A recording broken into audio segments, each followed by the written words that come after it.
मानवी अपने काले अतीत से भाग रही थी अपनी नई जिंदगी जीने के लिए, लेकिन उसे नहीं पता था कि उसकी किस्मत उसे कहीं और लेकर जा रही है। वो राघवेंद्र से पीछा छुड़ाकर भाग रही थी, पर कुणाल से टकरा गई, और जब वो कुणाल को धक्का देकर भागने वाली थी, तभी पलक झपकते ही सब कुछ बदल गया। एक तेज रफ्तार कार ने आकर कुणाल को जोरदार टक्कर मारी और बिना रुके निकल गई। कुणाल हवा में उछलते हुए सीधे जमीन पर जा गिरा। उसके सर पर गहरी चोट आ गई, जिससे खून बहने लगा। अपने सामने कुणाल को इस तरह तड़पता देखकर मानवी का दिल दहला उठा। ये क्या हो गया? वो तुरंत कुणाल के पास भागी। हे माता रानी, अब क्या करूं? कुणाल पूरी तरह से बेहोश हो चुका था। मानवी उसे संभालने की कोशिश कर रही थी, लेकिन तभी उसे बंदूक चलने की आवाज सुनाई दी। उस आवाज से मानवी घबरा उठी। अरे नहीं, ये लोग यहाँ तक आ गए। वो बाइक सवार जो उसका पीछा कर रहे थे, वो वहां तक पहुंच गए थे। मानवी कभी उन्हें देखती तो कभी कुणाल को। उसने कहा, क्या करूं, खुद को बचाऊं या इस आदमी को? लेकिन जब वो बाइक सवार उसके पास पहुंचने वाले थे, मानवी ने कुणाल को वहीं छोड़ा और उसकी गाड़ी की तरफ भागने लगी। लेकिन तभी उसे कुछ एहसास हुआ और वो वहीं रुक गई। उसने कुणाल की तरफ देखा, जो अभी भी जिंदगी और मौत से लड़ रहा था। मानवी उसे चाहकर भी अकेले छोड़कर नहीं जा पा रही थी।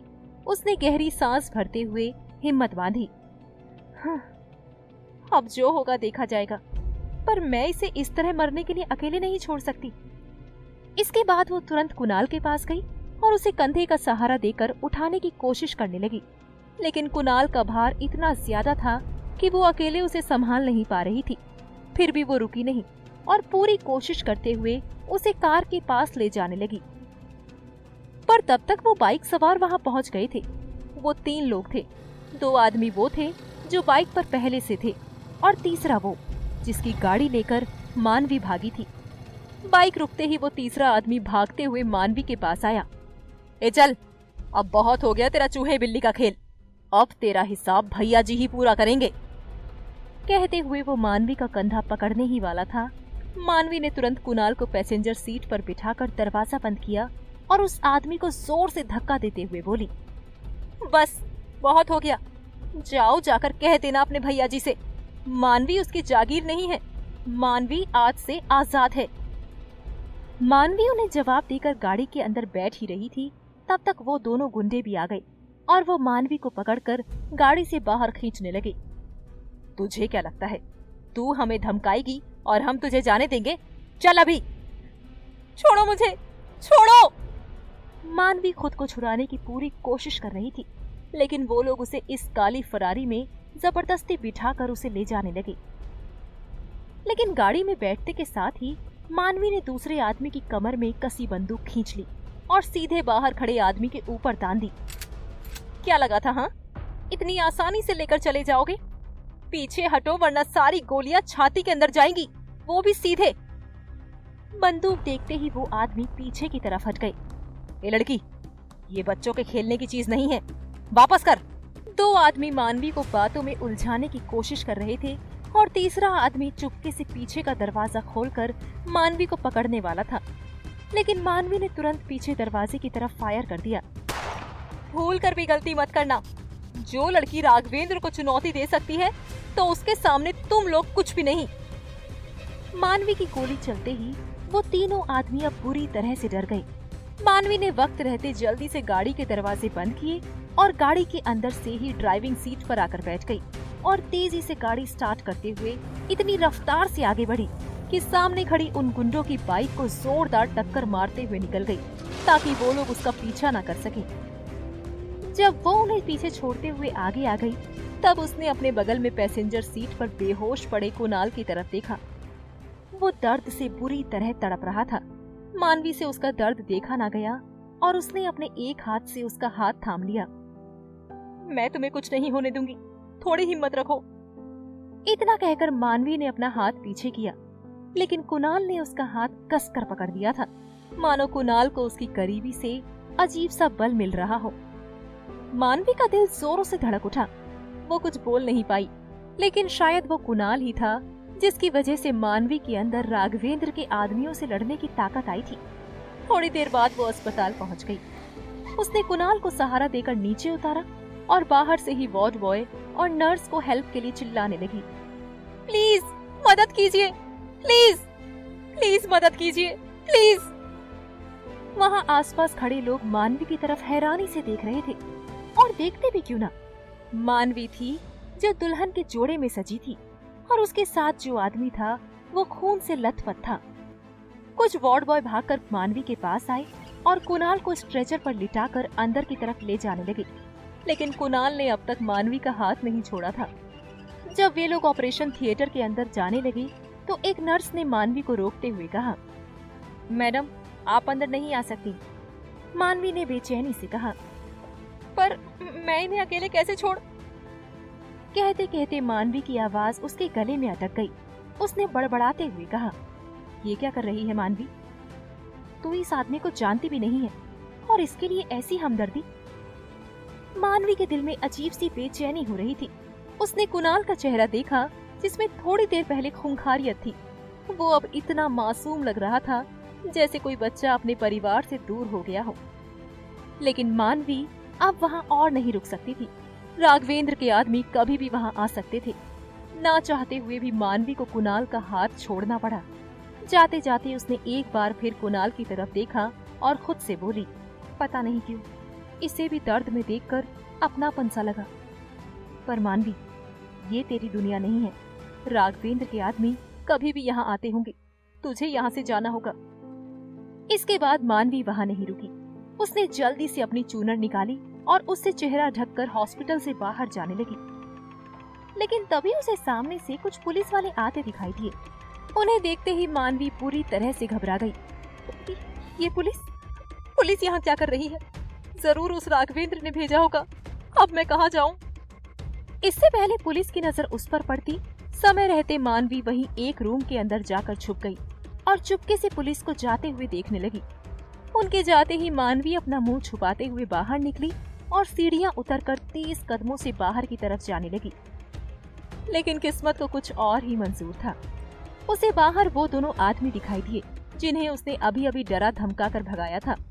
वो आदमी मानवी की तस्वीर दिखाकर लोगों से उसके बारे में पूछ रहे थे। भाई, क्या इस औरत को देखा है? ये दुल्हन के जोड़े में है, अभी अभी चकमा देकर भागी है। उन्हें देखकर मानवी का दिल धक सा रह गया। अब क्या करूं? पीछे पुलिस, आगे ये गुंडे, कहाँ जाऊं अब?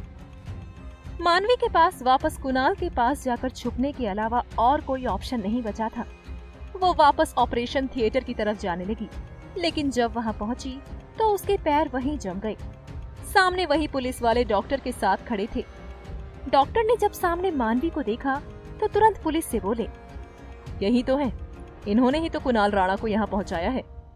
इतना कहकर डॉक्टर ने मानवी से कहा, मैडम आप कहाँ चली गई थी?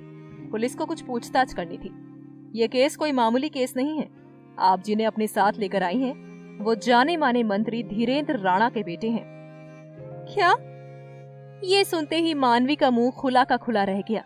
उसकी कंडीशन ऐसी हो गई थी जैसे शेर की गुफा से निकलकर वो बाघ की गुफा में घुस गई हो। तभी इंस्पेक्टर ने मानवी से पूछा, क्या मैं आपका नाम जान सकता हूँ? मानवी बुरी तरह से घबराई हुई थी, लेकिन उसने हिम्मत नहीं हारी। उसने कहा, जी, मेरा नाम नैना है। मानवी ने अपना नाम बदल दिया था, क्योंकि अगर उसने अपना असली नाम बता दिया होता तो शायद राघवेंद्र उस तक आसानी से पहुंच जाता। पुलिस ने आगे पूछताछ जारी रखी। ये एक्सीडेंट कैसे हुआ? आप कुणाल राणा से कैसे मिली? मानवी के पास उनके सवालों का कोई जवाब नहीं था। आखिर वो जवाब भी क्या देती? इस एक रात में उसके साथ इतना कुछ हो गया था कि वो अपनी किस्मत को कोसने के अलावा और कुछ नहीं कह सकती थी। लेकिन उसकी खामोशी का गलत मतलब निकालते हुए इंस्पेक्टर ने कहा, जहां पर एक्सीडेंट हुआ है वहां पर हमारी दूसरी टीम काम कर रही है और वहां पर उन्हें कुछ ऐसे सबूत मिले हैं जिससे साफ जाहिर होता है कि ये एक्सीडेंट जानबूझकर किया गया है। कहीं ऐसा तो नहीं कि आपने ही? ये सुनते ही मानवी एकदम से चिल्ला पड़ी, ये आप कैसी बातें कर रहे हैं? उन्हें मैं यहाँ लेकर आई हूँ। उन्हें मारना होता तो मैं उन्हें यहाँ लेकर क्यों आती? मानवी का ये तीखा रूप देखकर पुलिस एक पल के लिए सोच में डूब गई। पर मानवी को रियलाइज हुआ कि अभी उसका वक्त सही नहीं चल रहा है। पुलिस से बात करना उसके लिए मुसीबत बन सकता है। इसलिए उसने अपनी आवाज नीचे की और फिर हिम्मत करते हुए बोली, सर, मैं कुणाल को मारने की कोशिश क्यों करूंगी, बल्कि उसने तो मुझसे शादी की है। ये सुनते ही वहां खड़े सभी पुलिस वाले हैरान हो उठे। लेकिन अब मानवी का दिल जोर जोर से धड़क रहा था। उसके पास अब इसके अलावा और कोई रास्ता भी नहीं बचा था। इससे पहले पुलिस कोई और सवाल करती, मानवी ने गहरी सांस लेकर कहा, हम शादी करके वापस लौट रहे थे, तभी अचानक एक गाड़ी आई और कहते हुए मानवी ने मायूस होकर अपना सर नीचे झुका लिया। पुलिस इंस्पेक्टर ने मानवी को सिर से पांव तक गौर से देखते हुए कहा, ठीक है, मान लिया जो आप कह रही हैं सच है, पर एक बात समझ नहीं आई, मिस्टर कुणाल को इतनी बुरी तरह से चोट आई है और आपको एक खरोंच तक नहीं आई, ऐसा क्यों? इस सवाल पर मानवी सकपक आ गई, लेकिन उसने हार नहीं मानी और मायूस सा चेहरा बनाते हुए बोली, अंदर मेरा पति जिंदगी और मौत से लड़ रहा है और आप यहाँ मुझसे सवाल जवाब कर रहे हैं। अभी अभी मेरी शादी हुई है और अगले ही पल। कहते हुए उसका गला भराया और डबडबाई हुई आंखों से पुलिस को देखते हुए बोली, अभी अभी तो हम अपनी लाइफ शुरू करने जा रहे थे, तो मैं क्यों उसे मारने की कोशिश करूंगी?